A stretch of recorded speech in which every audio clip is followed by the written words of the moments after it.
Good afternoon, and thanks for joining us. The police investigation into the death of a 3-year-old boy that occurred Tuesday in Prince Albert continues today. The Prince Albert Police Service responded to the 900 block of 2nd Street East around 7 p.m. on Tuesday for a 3-year-old boy who was reported to be unconscious and not breathing. The child was transported to Victoria Hospital, where he later passed away. The Saskatchewan Coroner's Service confirmed it is assisting in the investigation, and an autopsy was completed on Wednesday. Police say updates will be provided as the investigation continues. An inmate who escaped custody in Prince Albert 2 weeks ago is back behind bars.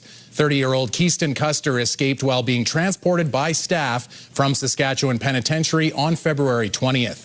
He was arrested last night by Prince Albert police. Custer serving a 10-year sentence for manslaughter, as well as offenses related to weapons, rioting, and having stolen items. The Correctional Service of Canada and the penitentiary are investigating the circumstances around his escape.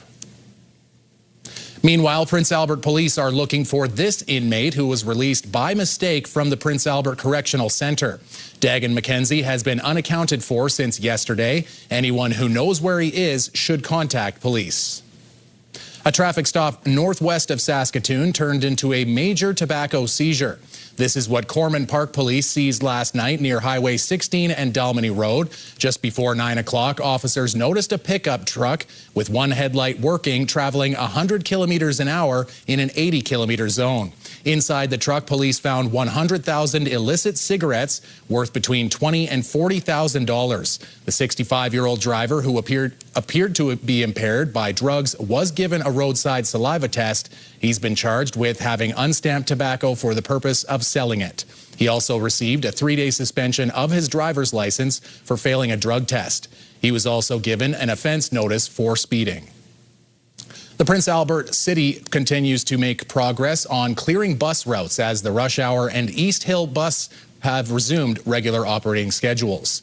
The city had reduced or suspended some routes due to the snow late last month. In a release this morning, the city says the Core Express route is not in operation. Residents are encouraged to check the City Transit website for updates and to track your bus.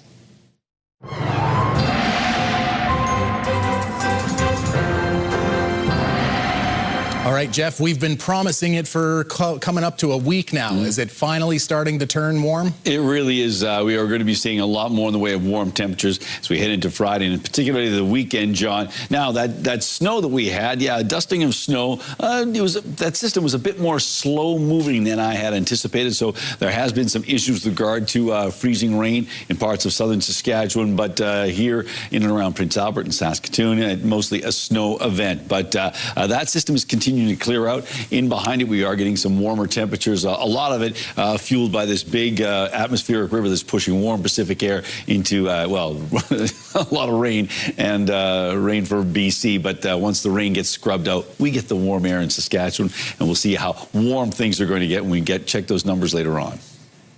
Parents and daycare operators across the province are confused about a new rule excluding 6-year-olds from subsidized childcare. The province sent an email to daycare operators on Monday telling them 6-year-olds will not be eligible for $10 a day daycare unless they turn 6 on April 1st. As part of the province's extended agreement with the federal government announced in November, eligibility expanded to 6-year-olds. The education minister dodged questions about why the change wasn't announced or shared sooner, and said no support will be available to parents who believed they had coverage. The opposition says the province didn't understand the deal it signed. The new agreement takes effect on April 1st, and that's when this provision will actually come into effect. I wouldn't say it's an oversight. I would say when our officials were negotiating with their federal counterparts, this is what we were able to achieve. You know, this might not seem like a big deal to this government. As I said, it's another example of, they say, oops, and it's Saskatchewan people who pay for it. This is a huge deal to those families. Some people say they're in violation of their own price change rules with April 1st less than a month away, and parents affected by the changes will pay anywhere from 4 to 6 times as much money. Parents of a 2.5-year-old Saskatoon boy with a rare genetic disorder are raising money to help find a treatment. This is Sam. Just under 2 years ago, he was diagnosed with MEF2C haploinsufficiency syndrome. It's a rare neurological condition that can cause severe developmental delays, seizures, autism, and other serious health challenges. His parents, Chris Nanitsky and Aaron Kindrachuk, have since launched the MEF2C Family Foundation Canada and partnered with a leading U.S. gene therapy expert to develop potential treatments for children with the condition. To help fund that work, the foundation is hosting its first fundraiser, the Pure Imagination Benefit, at TCU Place on March 28th. Our goal is to raise awareness for rare disease for MEF2C and to fundraise specifically for research to help pay for some of the costs of this research contract that we have ongoing. Tickets for the benefit are available at mef2c.org. The provincial government says staff at its Dubai trade office have been advised to work from home amid uncertainty surrounding the conflict in Iran. The Minister of Trade and Export Development says the managing director of the office was at a Toronto conference when the conflict began, and he's been encouraged to stay in Canada for now. Other ministry support staff who are Dubai locals are being asked to work from home. The trade office is embedded within the Global Affairs Canada office there. The province says it has been working closely with them to understand the concerns and risks in the area. Someone in Saskatchewan woke up a millionaire today. A ticket for last night's Lotto 649 draw worth $2.5 million was purchased in Saskatchewan. There's no word where the ticket was bought. The winning numbers are 2, 18, 30, 39, 40, and 44. If those are your numbers, you have 1 year to claim your prize. And if you have a flair for entertaining and for the riders, your chance is now. The Saskatchewan Rough Riders are looking for someone to take up the mantle of the province's most iconic mascot. Energy, personality, and enthusiasm are all considered assets. Those interested who live in Saskatchewan and are 18 or older can apply. Candidates need to submit a 3 to 5 minute audition video of how you'd approach the job. After the break, an awards ceremony this Saturday at the Art Hauser Centre. Jasmine Pelche catches up with the Ukrainian Canadian Congress to find out more.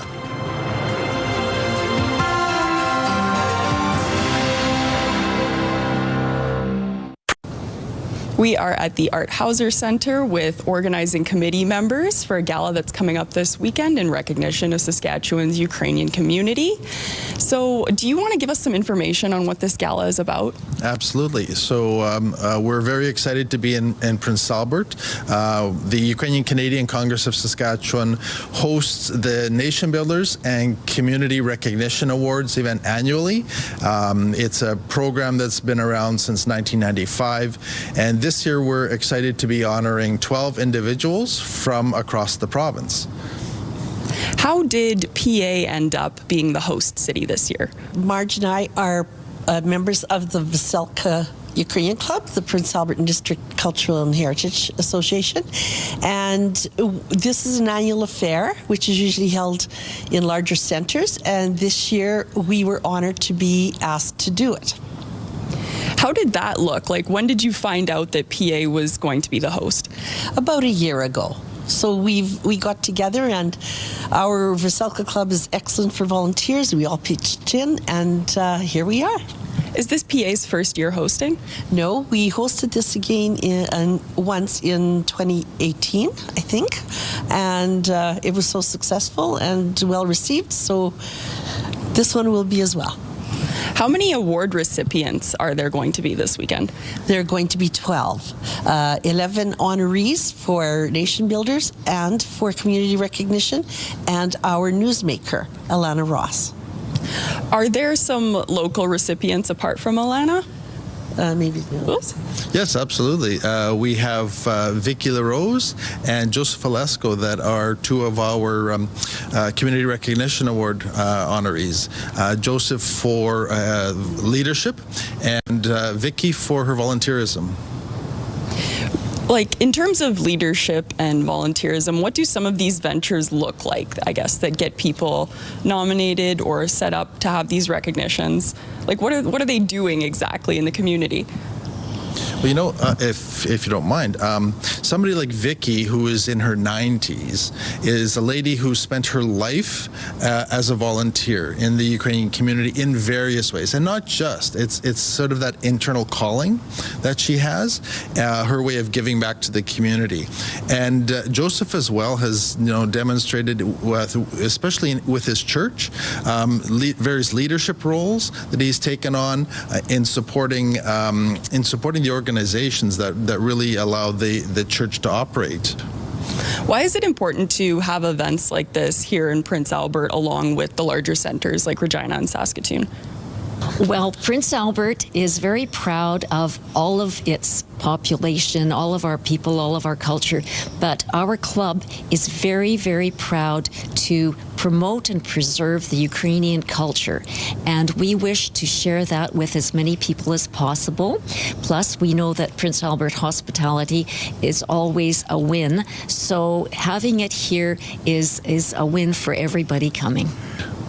If someone is looking to find out more information about the gala or even the Ukrainian community in PA, where can they go?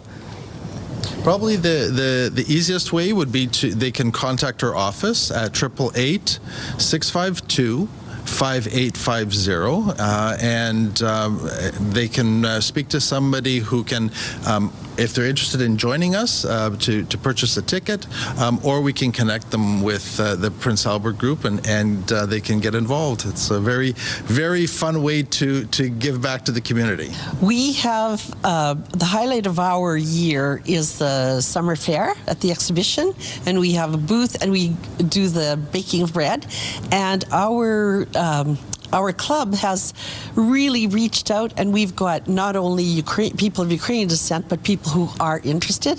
And we're a fellowship group more than a fundraiser or anything like that. And we have a lot of fun, so just call us, and you can get a hold of Marge, myself, or Charlene Tebbett, and our new president is Zanuck. And so I can give my number if you wish. Do you want that? Okay. 980-5671 or 306-961-2413. All right, thanks guys for having me out here, and best of luck with your gala this weekend. Thank you so much. Thank you. Jeff has a look at the weather coming up next. Plus, patients become advocates in the push for endometriosis research.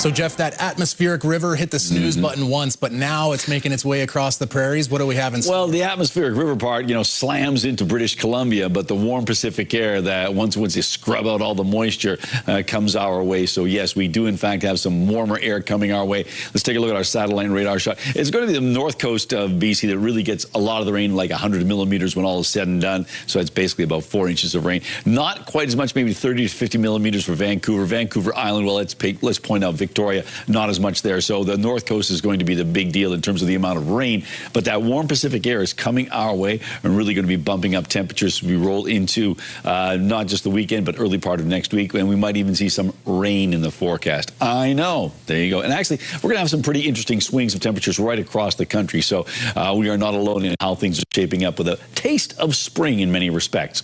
Let's take a look at our future cast. And so this is what we're talking about. So that system moves out of the way. Another system might be slipping into parts of northern areas, a little something showing up in the areas of central to north central Saskatchewan, but not adding up to a ton. A far cry from all them their colors you can see for British Columbia. So a lot of that is rain, of course, as we mentioned. So minus 11 degrees for Spiritwood overnight, minus 11 as well for the Battlefords, minus 14 in Candle Lake, minus 12 in Birch Hills and Melfort and Rostern, and minus 13 in Nipawin. Many of these locations are going to be dealing with possibility of some fog patches developing overnight as well. And then we make our way into tomorrow. So Spiritwood might get clipped by that little bit of a system that we saw on the Futurecast there on the computer modeling, but 2 degrees under cloudy skies for the Battlefords, minus 1 for Candle Lake, Birch Hills, and Rostern, all under cloudy skies, and a little bit of sunshine breaking through the cloud deck for Nipawin and Melfort tomorrow, and in both locations, minus 2 degrees for daytime highs. The detailed forecast for the Gateway City, well, minus 13 overnight. Fairly good chance chance some light snow showing up as that system sort of moves through. Winds out of the west at 10, so not a particularly strong wind. That fog is going to dissipate as we roll into Friday. -1 for a high, so that's about 3 or 4 degrees above seasonal. Cloudy conditions, winds from the southwest at 20, so a nice southerly flow. And then as we take a look at the 7-day forecast, well, looky here. We've got ourselves a chance of a rain-snow mix. That's all about the timing. 6 degrees, though, on Saturday. Sunday, a chance of some flurries and 1. And to start the work week, temperatures do cool off. Let's not kid ourselves, but much more manageable than some of the temperatures we've had lately. So -9 on Monday, -7 on Tuesday, and -6 on both Wednesday and Thursday. So you're telling me, Jeff, it changes its name once it hits Alberta and then changes again once it hits Saskatchewan? Exactly. It's very mercurial. There you go. Must be a teenager. All right, Jeff, the University of Saskatchewan men's hockey team is preparing to play for the Canada West Conference Championship for a second straight year. As Matt Young reports, a number of former Saskatoon Blades have been making their mark at the university. Cross seam, there's the shot, Thorpe, oh, what a save! It was certainly the save of the series, and some are calling it the save of the year for the Huskies. An unbelievable stop by Nolan Meyer in the final minutes of Game 1 against UBC. They were doing everything to put the puck in the net, and then it squirted out past to the weak side. I was able to slide over and make a glove save, so it was pretty fortunate to get that one. The clip racking up nearly 17,000 views on X alone, though Meyer says social media attention is not the main goal. I'm just happy the team won, and it's exciting for us to get that first win, to have some momentum going into the second one. It was a good shot, but Nolan he's shown every game he's just in there battling for us, and he just pushed across and made an unbelievable save, so it was fantastic. So far in the postseason, Nolan Meyer leads the Canada West Conference in almost every goalie stat. The top player, Connor Roulette, with the most goals and points. 2 former Saskatoon Blades now helping lead the Huskies to the conference finals. Buddy's even playing with Chase Berthlet in Spokane, and some guys throughout like minor hockey and stuff like that, and just able to connect with them again, and it's been good. Like I said, we were really tight-knit group. It's pretty special. I'm able to play some hockey with some old teammates of mine in the Blades, so it's really cool for me. Familiar players and a familiar scene for the Huskies, once again in the Canada West Championship for the second year in a row, hoping to defend their title win from last season against the same team from Mount Royal. I feel like in the postseason we've gotten better every week here, so we're on the upswing here for sure, and we've got a veteran group that's been there before, knows how to win, so I feel real confident going into this series. Game 1 of the Canada West Men's Hockey Championship goes Friday night in Calgary. Matt Young, CTV News, Saskatoon. Do you have a community event you would like to promote? Or maybe you'd like to draw attention to your organization. Let your local CTV station help you spread the word. Contact us at 306-922-6020 or email panews@ctv.ca. You can appear on CTV Prince Albert's News at 5 and get your message to our viewers.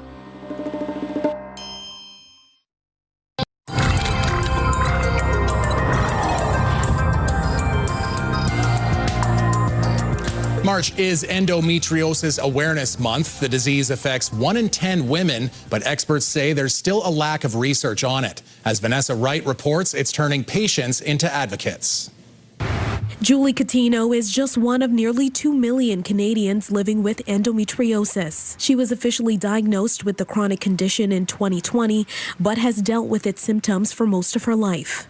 I have a good team that, it wasn't as long for me once I identified the symptoms, did the research, went to my family doctor, but, it was still a 3+ year journey from that point, and I was obviously suffering unknowingly. It was just a lot of unexplained symptoms, but they were impacting my daily life. Karista McIsaac has a similar story. She was diagnosed with it 4 years ago. So when I woke up from surgery, I asked, did you find it? She goes, oh yeah. She goes, we found endometriosis. And I looked at her and I said, so I'm not crazy. And she said, no, you're not crazy.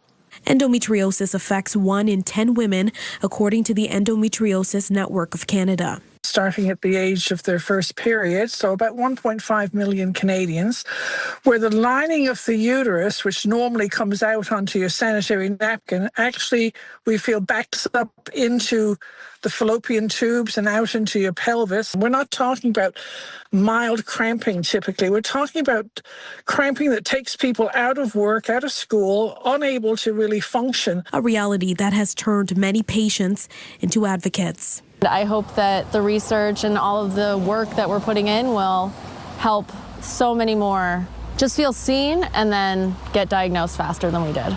Vanessa Wright, CTV News, Halifax. Brought to you by Saskatchewan Union of Nurses. Thank you to Saskatchewan's 11,000 registered nurses. All right, Jeff, hopefully we aren't going to need this in the near future, but a city in Quebec is experimenting with an unusual way to combat wintry road conditions. Dorval has launched a pilot project that uses a product made of crushed starfish to coat its streets instead of road salt. A South Korean company makes the starfish powder, says its product is highly effective in frigid temperatures and it's less corrosive than road salt. Dorval's mayor says the next step would be to import the powder in large quantities and mix it with the current de-icing materials the city has on hand. So that next winter, we would have a solution where we can mix it with the salt that we already get here in Canada, less environmental impact in transport.